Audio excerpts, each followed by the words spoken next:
Kapuso, sa Bacolod City, masobra sa kabulan matapos kinlunsar sa LGU ang Oplan Baha. Bao Mambulo Creek, liwat naman nga napuno sa mga basura. Pila ka mga residente nga natala na i-relocate, nagapanghanda na. Nakatutok Aileen Pedraso. December 5, 2025, sa ginlunsar sa Bacolod City LGU ang Oplan kontra Baha.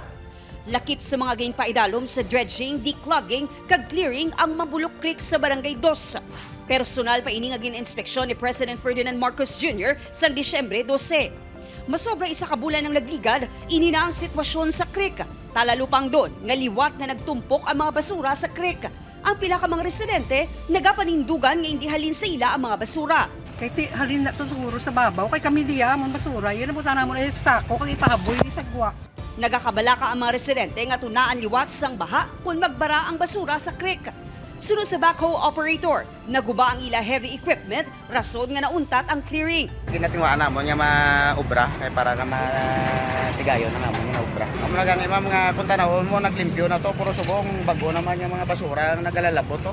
Kutsing kanon way untat ang ula to sang tao to sa punta. Panindugan sang LGU, padayon ang clearing sa creek. Sa creek na iya, ang nakatoka sa subong daw DPWH sa equipment na continuous lang nga clearing. Samtang sa masobra 80 ka mga pamilya nga natala na i-relocate halin sa Barangay 2, 27 na diri ang naisyuhan sang notice to vacate. May iban nga wala sang plano nga maghalin, apang may pila nga nagapanghimos na sang gamit nga isaylo sa relocation site sa Barangay Vista Alegre.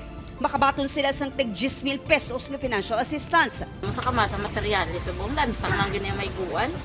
Kaya nga, magsugo kapag sa tao dahil paguba or ano da, magpakayo naman. As in, tika layo pa sa araw. Buwas na suguran ang demolition sa lugar. Aileen Pedraso, One Western Visayas.